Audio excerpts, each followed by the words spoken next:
গজবের ভয় তাকশাইরু মিনহু জুলুদুল্লাযীনা ইয়াখশাউনা রাব্বাহুম সুম্মা তালিনু জুলুদুহুম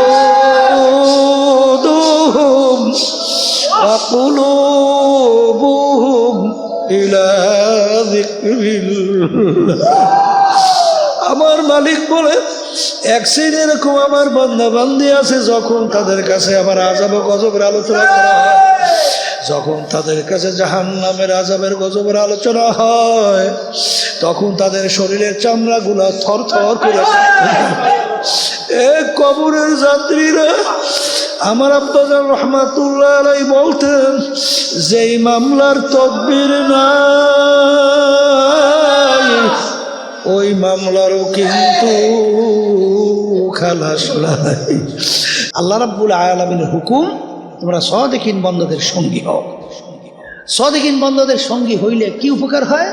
সোহবতে সালেহ তোরা সালেহ কুনাদ, সোহবতে সালেহ তোরা সালেহ কুনাদ।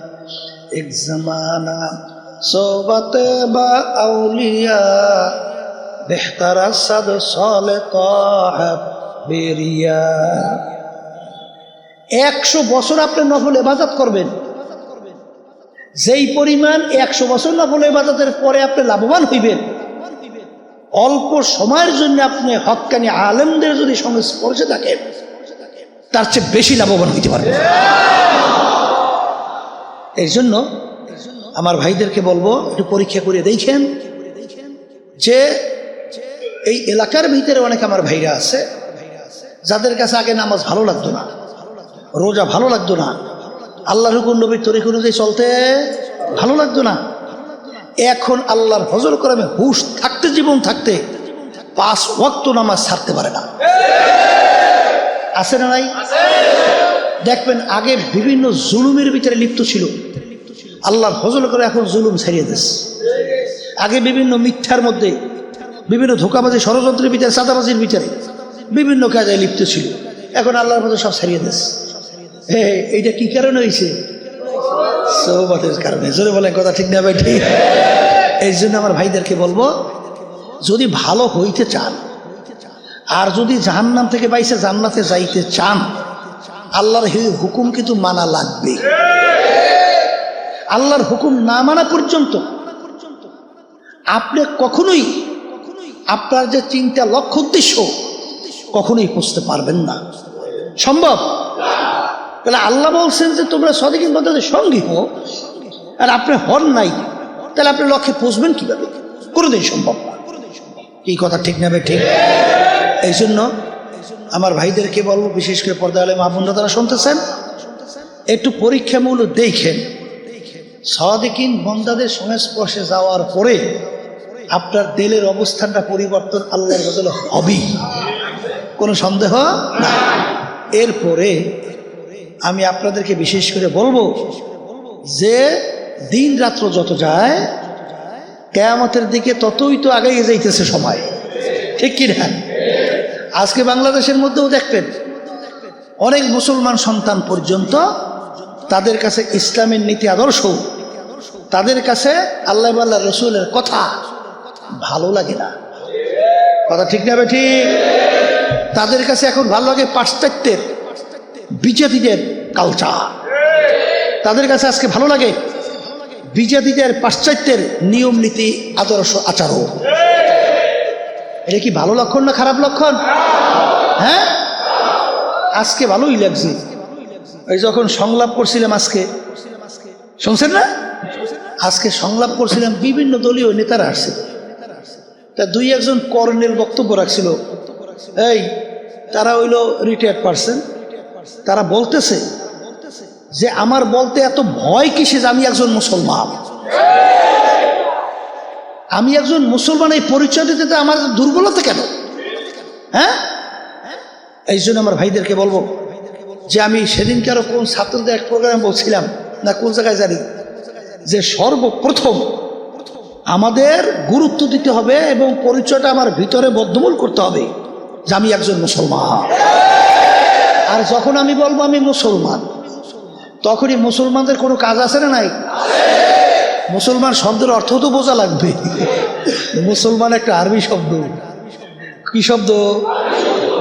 এই ইংরেজিতে বলা হয় সারেন্ডার। ইংরেজিতে কি? আর বাংলা অর্থ হলো আত্মসমর্পণ। এর নাম হলো মুসলমান। কথা ঠিক না বে ঠিক? আচ্ছা, আত্মসমর্পণ, সারেন্ডার। এই কার কাছে সারেন্ডার করবেন? আমরা ঈমান আনার সময় কি পড়ছিলাম? লা ইলাহা ইল্লাল্লাহু মুহাম্মাদুর রাসূলুল্লাহ লা মাকসুদা ইল্লাল্লাহ লা মাহবুবা ইল্লাল্লাহ লা মাশুকা ইল্লাল্লাহ লা ইলাহা ইল্লাল্লাহ মুহাম্মাদুর রাসূলুল্লাহ। কবি এক কথায় বুঝাতে দিয়ে বলছিলেন, হে মুসলমান, না আমেরিকা লা লন্ডন সে হুলফাত, না আমেরিকা লা লন্ডন সে হুলফাত, আমি মস্তে মদিনা কর খোদায়া। এ মুসলমান সন্তানেরা, আমাদের রাস্তা তো আমেরিকা লন্ডন বিজাতিদের কালচার এবং তাদের নীতি আদর্শ এবং তাদেরকে ফলো করা, এই রাস্তা আমাদের না। এই রাস্তা কি আমাদের? আমাদের রাস্তা হলো মদিনা শরীফ ঘুমাইয়া আছে, মুহাম্মাদুর রাসূলুল্লাহ সাল্লাল্লাহু আলাইহি ওয়াসাল্লাম। আমাদের রাস্তা হলো সেই আল্লাহর হাবিবের আনিত সেই নীতি আদর্শের রাস্তা। কথা ঠিক কিনা? মুসলমান দাবি করব ঠিকই, কিন্তু কাম মুসলমান করব না। কাম মুসলমান করব না। আমার দাদাজানের ক্যাসেটের বয়ানে শুনছিলাম, মুরব্বীরা অনেক সময় বলে, আচ্ছা আপনারা যারা মাহফিলে আসছেন, আপনাদেরকে যদি জিজ্ঞাসা করি আপনারা বেহেশতে যাইতেছেন কে কে, জাহান্নাম থেকে বাঁচতে চান কে কে? আচ্ছা, একজনও বাদ আছে না? সবাই হাত উঠেছে, সবাই হাত উঠেছে না? এখন দাদাজান রহমাতুল্লাহি আলাইহি বলেন, মাশাআল্লাহ, আমি খুব খুশি হয়েছি, আলহামদুলিল্লাহ, আপনারা সবাই বেহেশতে যাবেন। এটা ভালো কথা না? কথা বলেন না কেন? না খারাপ কথা? এই আশাটা থাকা লাগবে না? কিন্তু বাজান, আপনাদের কাছে আমি একটা প্রশ্ন রাখলাম, আপনারা উত্তর দিয়ে। কি প্রশ্ন? আপনার বাড়ির পাশে হিন্দু হরিচরণ, নাম কি? হরিচরণও দাড়ি কামায়, তুমিও দাড়ি কামাও। হরিচরণ সুন্নাত তরিকায় চলে না, তুমিও সুন্নাত তরিকায় চলো না। হরিচরণ হিন্দুর বিবি পর্দা নাই, তোমারও বিবি পর্দা নাই। হরিচরণ হিন্দু পর্দা করে না, তুমিও পর্দা করো না। হরিচরণ কোনটা হারাম কোনটা হালাল এইটা তমিজ পার্থক্য কইরা খায় না, চলে না। তুমিও পার্থক্য কইরা খাও না, চলো না।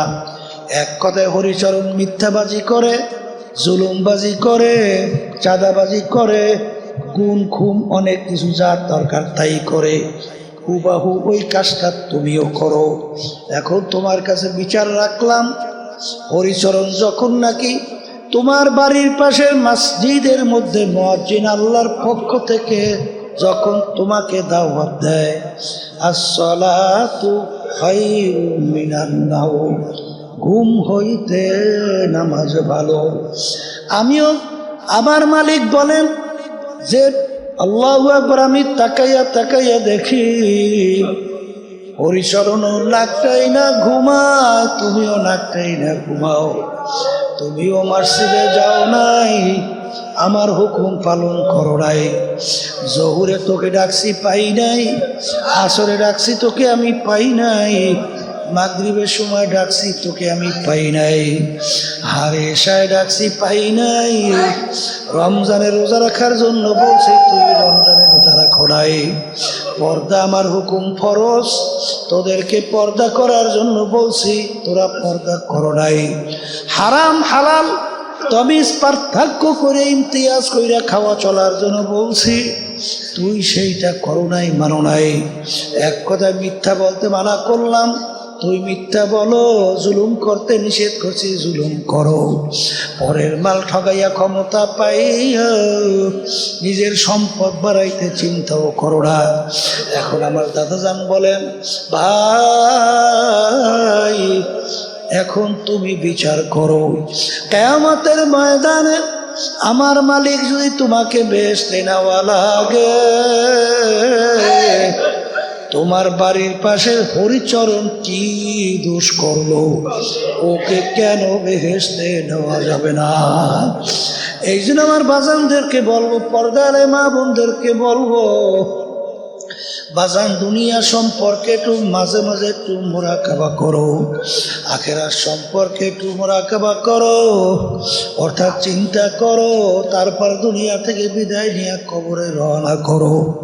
কারণ হে কবরের যাত্রীরা, দুনিয়ার যে কোনো কাজের মধ্যে একবার নয়, দুইবার নয়, পাঁচবার যদি ঠগো, আবার ওই কাজের ভিতরে চেষ্টা করলে জিতবার আশা করা যায়। ম্যাজিস্ট্রেট কোর্টে কেস করিয়া যদি ঠগো, জজ কোর্ট, হাইকোর্ট, সুপ্রিম কোর্ট, আন্তর্জাতিক কোর্ট, প্রেসিডেন্ট কোর্টের ভিতরে আপিল কইরা জিতবার আশা করা যায়। কিন্তু এ কবরের যাত্রীরা, তোমার আমার সামনে আখিরাতের 5টা মামলা দাঁড় হইয়া আছে। এই মামলায় যদি খোদা না খাস্তে একবার কেউ ঠইগে বস,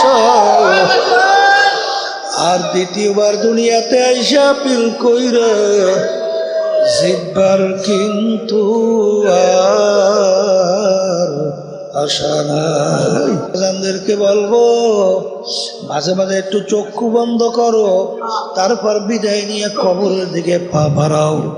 বাজান, যেই সম্পদের পিছনে পড়ছো, যেই ক্ষমতার পিছনে পড়ছো, যেই সম্মানের পিছনে পড়ছো, যেই গাড়ির পিছনে পড়ছো, যেই বাড়ির পিছনে পড়ছো, যেই নারীর পিছনে পড়ছো, একটু মাঝে মাঝে চক্ষু বন্ধ কইরা একটু মাঝে মাঝে চিন্তা কইরা দেখো, মরণ তো একদিন লাগবে।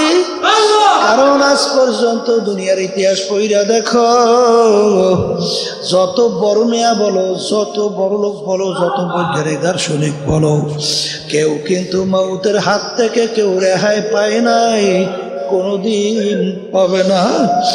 বাজান ভালো কইরা বোঝো, আমার মালিক কেমন জানি, তার নাফরমান বান্দা বান্দির আচরণ দেখে আমার মালিক ডাক দিয়া বলে, হারে কবি মালিকের ভাষায় ডাক দিয়া দিয়া বলে, এই আব্দুল করিম হে রহিমা খাতুন, আরে আমার মালিক কেমন জানি বলে, যখন তোমার কেউ ছিল না তখন ছিলাম আমি, এখন তোমার সব হয়েছে, পর হয়েছি।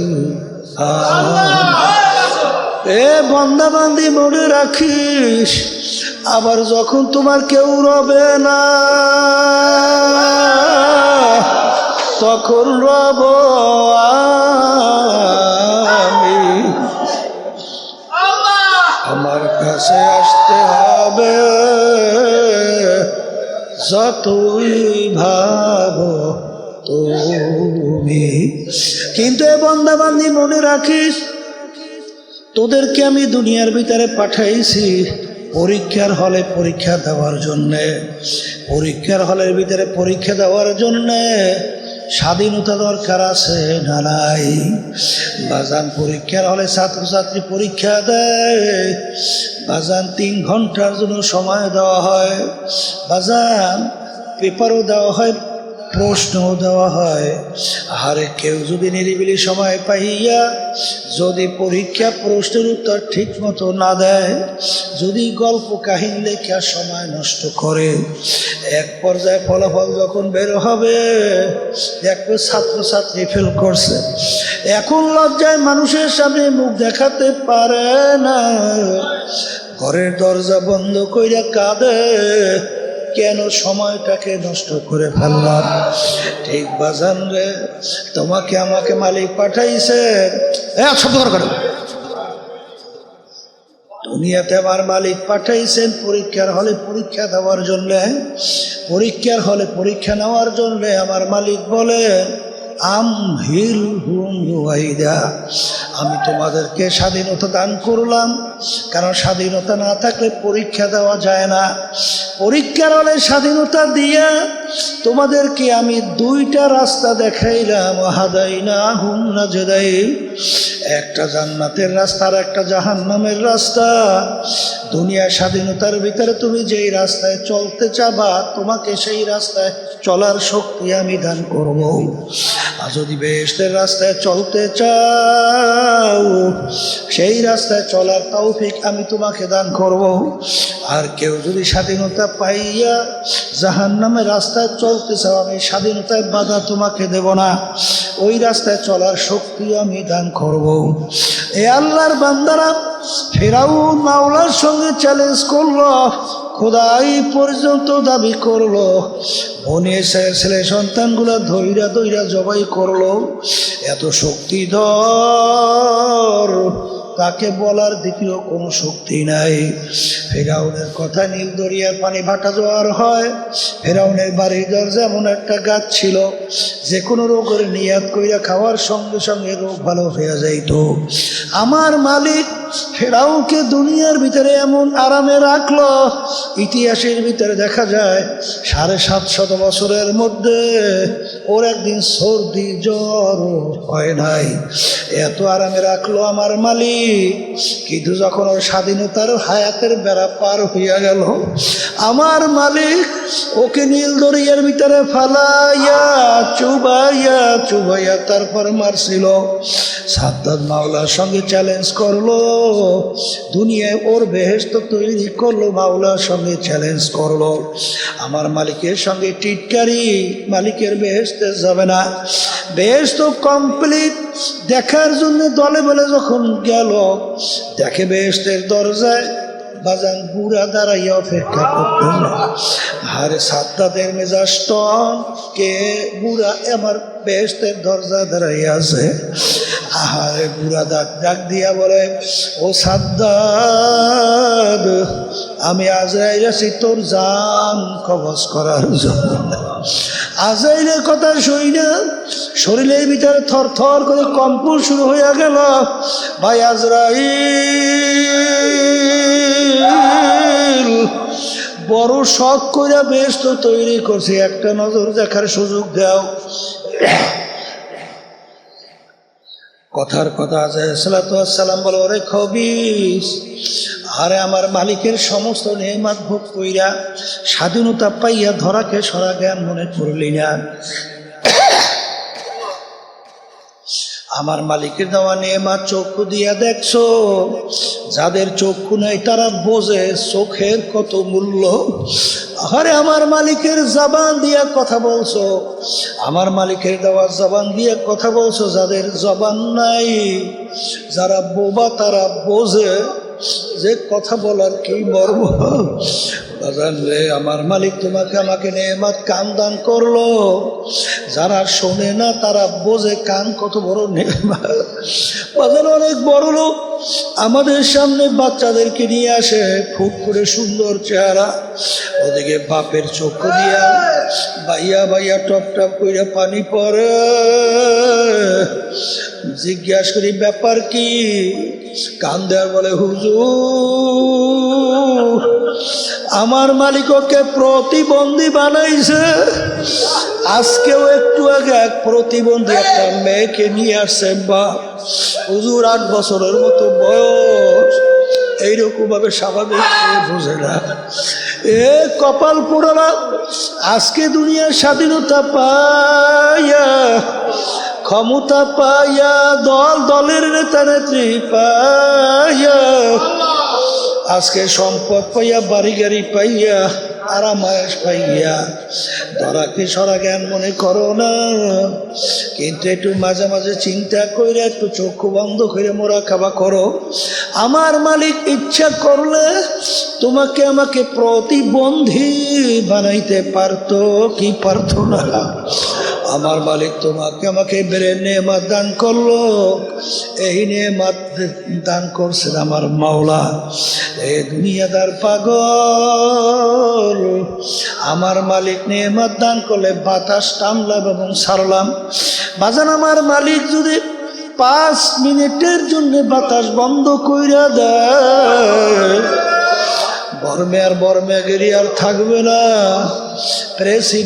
প্রেসিডেন্টগিরি আর থাকবে না, সব লাশ হইয়া পইরা থাকবে। এই বাতাস নেয়ামত আমার মাওলা। এক কথায় মাঝে মাঝে একটু চিন্তা করো, মুরাকাবা করো। আইন তাউদ্দু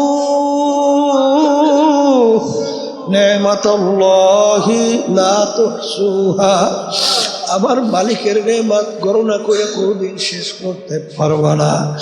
এই জন্য আমার ভাইদেরকে বলবো, পর্দারে মা বোনদেরকে বলবো, আরে সাদ্দাত বলে ভাই আজরাইল একটা নজর দেখার সুযোগ দাও। আজরাইল সালাতু আসসালাম বলে, ওরে খবিস, আমার মালিক তোকে দুনিয়াতে পাঠাইছিল, স্বাধীনতা দান করছিল, তোকে 2টা রাস্তায় আমার মালিক নবীদের মাধ্যমে তোদেরকে দেখাইছিল। দুনিয়ার আনন্দ মোহের, দুনিয়ার মহব্বতে আখেরাতকে বলছ, আমার মালিকের হুকুম হয়ে গেছে তোকে ধৈর্য নেওয়ার জন্য। 1 সেকেন্ড আগেও হবে না, পরেও হবে না। ইদা জা আজালুহুম লা ইস্তাখিরুনা সাআতান ওয়া লা ইস্তাকদিমুন। ওরে খবিস, 1 সেকেন্ড আগে পরে হবে না কইয়া যখন খপ কইরা রুহটাকে ধরল, ধৈরা টান দিয়া বের কইরে নিয়ে গেল, সাদ্দাতের ধরটা জমিনের ভিতরে কইরা রইল। এই বড় লোক আমার বাবারা, এই বড় লোক আমার বাবারা, সম্মানিত আমার বাবারা, হে কবরের যাত্রীরা, মনকে বুঝাও বুঝাও, দুনিয়ার ভিতরে এমন কোনো জাতি নাই যে পরকাল বিশ্বাস করে না। হিন্দুরাও করে, খ্রিস্টানরাও করে, অন্যান্য বিজাতিরাও করে, আমরা মুসলমানরাও করি, কিন্তু আজ পর্যন্ত মুসলমান জাতি ছাড়া চ্যালেঞ্জের মাধ্যমে বুক ফুলাইয়া গলার টান করে কেউ দুনিয়ায় বাঁচতে পারে নাই।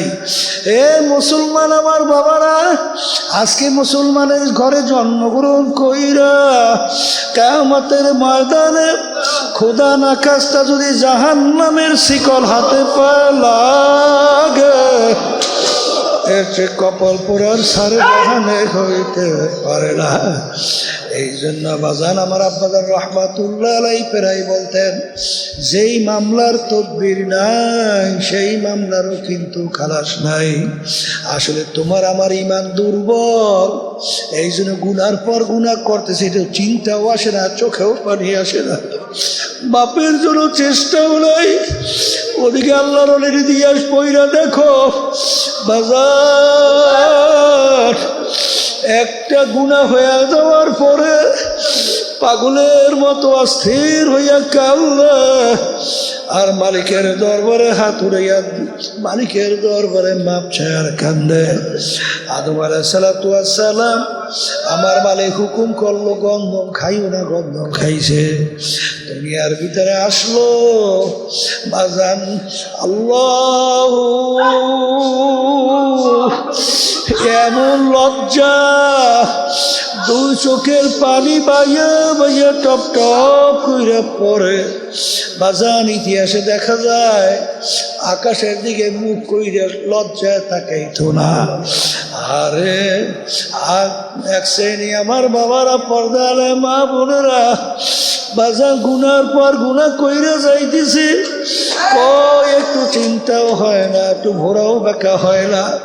আমার মালিক বলেন, এক শ্রেণী আমার বান্দা বান্দি দুনিয়ার ভিতরে এরকম আছে, তাকশাইরু মিনহু জুলুদুল্লাযীনা ইয়াখশাউনা রাব্বাহুম সুম্মা তালিনু জুলুদুহুম ওয়া কুলুবুহুম ইলা যিকরিল্লাহ। এক দেখছি আমার বন্ধাবাদী দুনিয়ার ভিতরে এরকম আছে, যখন তাদের কাছে আমার আযাব ও গজবের আলোচনা করা হয়, আল্লাহ আমার গজব আযাব ও গজবের কথা স্মরণ পড়ে আমার জাহান্নামের ভয়, তাদের শরীরের চামড়াগুলা থরথর করে কাঁপে ওঠে, তাদের কলবটা বিচলিত হইয়া যায়। বাজান, কই গুনার পর গুনা তো কইরা যাইতেছি, কই তোমার আমার তো একটু চামড়াও মাওলার ভয়, আযাব গজবের ভয় কাঁপলো না। এখন পর্যন্ত কামেল মোমেন হইতে পারো নাই। এই জন্য আমার বাজানদেরকে বলবো, ইয়াকিন বাজান তিনটা দরজা, একটা হলো ইলমুল ইয়াকিন, আর একটা হলো আইনুল ইয়াকিন, আর একটা হলো হকুল ইয়াকিন। এই যে তরিকার সবক শোনেন, এই যে তরিকার 5টা ঔষধ বাজা, সকাল সন্ধ্যা আল্লাহর জিকির করা, 2 নম্বর ঔষধ আল্লাহর ওলিদের কিতাব পড়া, 3 নম্বর ঔষধ বাজা সাপ্তাহিক তালিম হালকা জিকিরে উপস্থিত থাকা, মাসিক ইজতেমা কষ্ট করে সব গুজারাতে হাজির থাকা, 5 নম্বর চরবনাই যে বছরে 2বার মাহফিল, ব্যাটারি চার্জ বাজান, সেখানে বিনা ওজরে কামাই না দেওয়া। বাজান এই যে তরিকার সবক আল্লাহর কুতুবেরা তোমার আমার জন্য রাইখা গেছে, এই সবক আদায় করার পরে আল্লাহর ফজল ও করমে ইয়াকিন বাড়তে বাড়তে আল্লাহর ফজল ও করমে হকুল ইয়াকিনে যাইয়া পয়সা যায়। বাজার এই রাস্তায় না চললে বোঝানো যাবে না, এই রাস্তায় চইলা দেখো, সব পালন কইরা দেখো, দিনের দিন আল্লাহর ফজল ও করমে তোমার দেল নেকের দিকে ঝুঁকবে, গুনার থেকে ফেরবে। বাজার আগে গুনাহ করতে তোমার কোনো দেল একটু বাধা দিত না, এখন গুনার কাজ সামনে আসলে শরীরে কম্পন শুরু হয়ে যায়। মুসা আলাইহিস সালামের জামানায় বড় লোকের বাড়ির পাশে গরিব বেচারার বাড়ি, ঘরে কোনো খাবার নাই, বাচ্চাগুলা পেটের ক্ষুধায় কান্দে, ছটফট করে, মা বাচ্চাদের কান্না সহ্য করতে পারে না। পাশের বড় লোকের বাড়ি যাইয়া বলে, ভাই আমার বাচ্চাগুলো পেটের ক্ষুধায় মারণা পড়লো, আমাকে একটু খাবার দাও, বাচ্চাগুলোকে খাওয়াবো, বাচ্চাগুলো খাবে, তারা সুস্থ হবে। ওই বদমাইশ বলে, তুমি যদি আমার সঙ্গে খারাপ কাজে অপকর্মে লিপ্ত হইতে পারো তাইলে তোমাকে আমি খানা দেব। ওই আল্লাহর বান্দি আল্লাহর ভয়, আল্লাহর আযাব ও গজবের ভয় ওখান থেকে চলে আসছে, আইসা দেখে বাচ্চাগুলো এখন শ্বাস টানতেও পারে না, মরে মরে অবস্থা হয়ে গেছে। মায়ের সামনে বাচ্চা মারা যাবে, কোনো মা সহ্য করতে পারে না, পাগলের মতো দিক বিদিক হারাইয়া আবার আল্লাহর বাদী দৌড় দিয়া বলে, তোমার প্রস্তাবে রাজি, তাড়াতাড়ি খানা দাও, বাচ্চাগুলা বাঁচুক।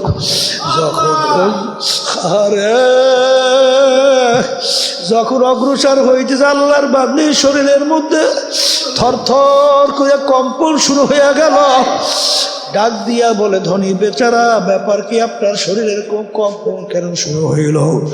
তখন আল্লাহর বান্দি বলে, আল্লাহর ভয়, আল্লাহর ভয়, আমি আযাব গজবের ভয়।